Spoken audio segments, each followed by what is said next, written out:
આ રૂ જેવા એકદમ જ પોચા ઢોકળા બન્યા છે કોઈ પણ દાળ ચોખા પલાળ્યા વગર અને આથો લાવ્યા વગર, અને તે પણ ફક્ત અડધો જ કલાકમાં.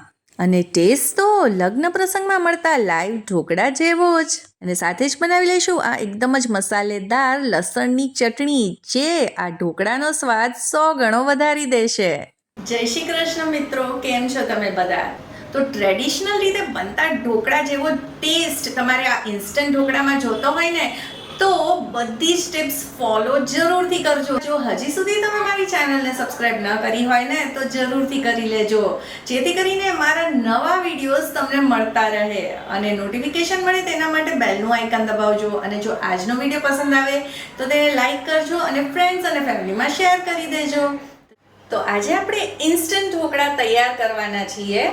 તો એમાં દાળ ચોખાને પલાળવા, પીસવા કે પછી આથો લાવવાનું એ કોઈ પણ પ્રોસેસ આમાં નહીં થાય. તેના માટે આપણે દાળ ચોખાના બદલે અહીંયા લેવાની છે સૂજી. તો આજે આપણે 2 કપ સૂજીથી આ ઢોકળા તૈયાર કરવાના છીએ. તો તમે સૂજી રવો કંઈ પણ લઈ શકો છો, પણ થોડી જાડી સૂજી હશે ને તો તમને સારું રિઝલ્ટ મળશે. તો આ 2 કપ આપણે સૂજી લીધી છે. અને હવે ઉમેરીશું અડદની દાળનો લોટ. આ તમને કોઈ પણ ઘંટીએ આસાનીથી મળી જશે, અને જો તમારે ઘરે પણ બનાવવો હોય ને તો ફક્ત 2 મિનિટમાં બની જશે. અડદની દાળને બસ 1 કે 1.5 મિનિટ માટે થોડીક શેકી લો કડાઈમાં, અને પછી તે ઠંડી થાય ને એટલે ચટણીના મિક્સર જારમાં તેને આ રીતે એકદમ બારીક પીસી લો. તો આ રીતે એકદમ જ ઝીણો લોટ તમને મળશે. તો આજની મેઇન ટીપ એ જ છે કે અડદનો લોટ તો જરૂરથી નાખજો, જેનાથી ઢોકળામાં ચીકાશ આવશે અને તે સોફ્ટ બનશે. તો જો તમે 1 કપ સૂજીથી ઢોકળા તૈયાર કરતા હો ને, તો તમારે અડધો કપ બેસન લેવાનો અને 1/4 કપ અડદની દાળનો લોટ લેવાનો. આ એનું પરફેક્ટ માપ છે. અને તમે આ પ્રીમિક્સ બનાવીને રાખી પણ શકો છો, કોઈ પણ તમે ડબ્બામાં ભરીને. અને જ્યારે પણ તમારે બાળકો માટે ટિફિનમાં ઇન્સ્ટન્ટ ઢોકળા બનાવવા હોય તો તમે બનાવી શકો છો.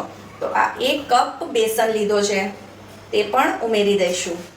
હવે આમાં ઉમેરી દઈશું 1.5 ચમચી મીઠું, સાથે જ ઉમેરીશું 1 ચમચી ખાંડ. ખાંડથી આ જરા પણ ગળ્યા નહીં બને, પણ ટેસ્ટ સરસ આવશે.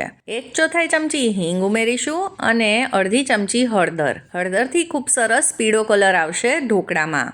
હવે 2 ચમચી આદુ અને મરચાંની પેસ્ટ ઉમેરી છે. 4 તીખા મરચાં અને 1 ઇંચ આદુના ટુકડાની પેસ્ટ છે. હવે ઉમેરીશું 1 કપ દહીં. તો આજની પહેલી ટીપ એ છે કે આપણે ખાટું દહીં ઉમેરવાનું છે. હવે આ ઇન્સ્ટન્ટ ઢોકળા છે એટલે આમાં આથો લાવવા માટે અને ખટાશ માટે આપણે ખાટું દહીં વાપરશું. હવે બધી વસ્તુઓને આપણે મિક્સ કરી દઈશું. હવે આજે આ ઇન્સ્ટન્ટ ઢોકળામાં આપણે પાણીનો ઉપયોગ નથી કરવાના. તો આપણી ટીપ નંબર 2 એ છે કે આપણે આમાં છાશનો જ ઉપયોગ કરીશું આ બેટર તૈયાર કરવામાં. તો પહેલાં મેં 1 કપ છાશ લીધી છે અને તેને થોડી થોડી કરીને ઉમેરતા જઈશું અને આપણે બધું મિક્સ કરતા જઈશું. હવે છાશ કેવી લેવાની?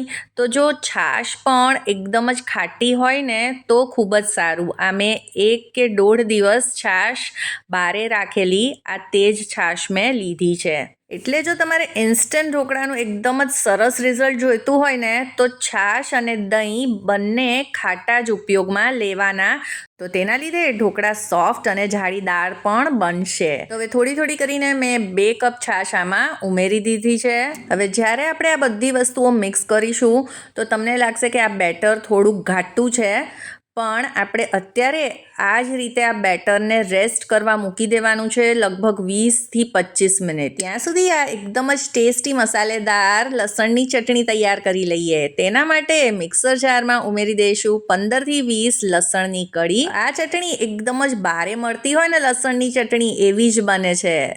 તો એના માટે અડધી ચમચી જીરું ઉમેરીશું, 1 ચમચી મીઠું ઉમેર્યું છે, 1 ચમચી ધાણા જીરું પાવડર અને 1.5 ચમચી કશ્મીરી લાલ મરચું ઉમેર્યું છે. હવે અડધા લીંબુનો રસ ઉમેરીશું અને આમાં 1 ચપટી ખાંડ ઉમેરીશું. એ આમાં શૂટ નથી થયું.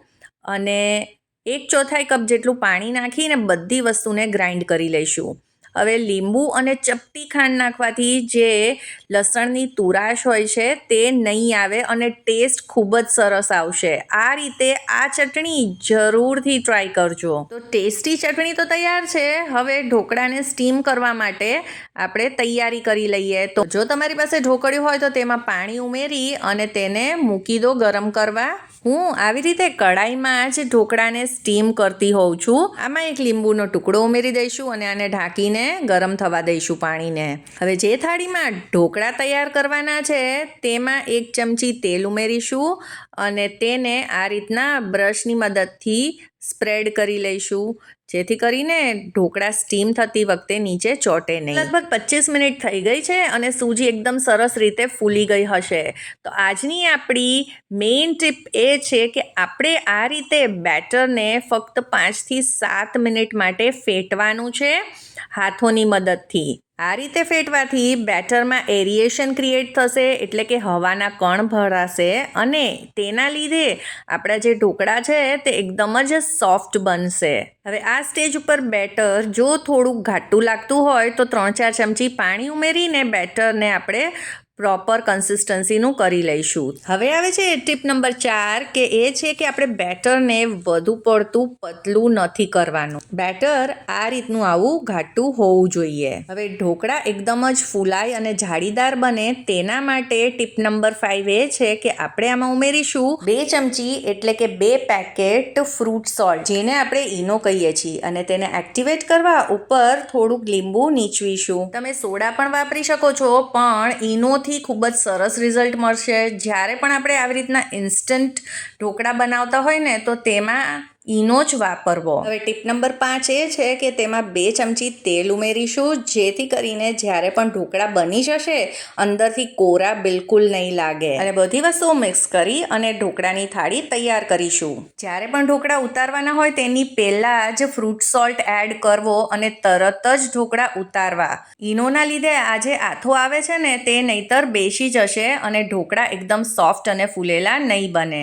તો આપણે આ બેટરને થાળીમાં કાઢી લઈશું. તો અહીંયા આપણે 2 થાળી તૈયાર થશે આટલા બેટરમાંથી. હવે અમારા ઘરે તો બધાને બહુ જાડા ઢોકળા નથી ભાવતા, એટલે હું મીડિયમ સાઇઝના જ તૈયાર કરવાની છું. બેટર ઉમેર્યા પછી આ રીતે આપણે થાળીને ચારે બાજુ ફેરવશું તો બેટર આપોઆપ સેટ થઈ જશે. અને ઉપરથી લાલ મરચું થોડુંક છાંટી દઈશું. અને હવે જે પાણી આપણે ઉકાળવા મૂકેલું તે પણ એકદમ સરસ ગરમ થઈ ગયું છે. તો હવે આપણે આ ઢોકળાની થાળી આમાં રાખીને આને ઢાંકી દઈશું. હવે અહીંયા આવે છે ટીપ નંબર 7. આપણે જ્યારે પણ ઢોકળા બનાવીએ તો ઉપર વરાળના લીધે પાણી બાજી જાય છે.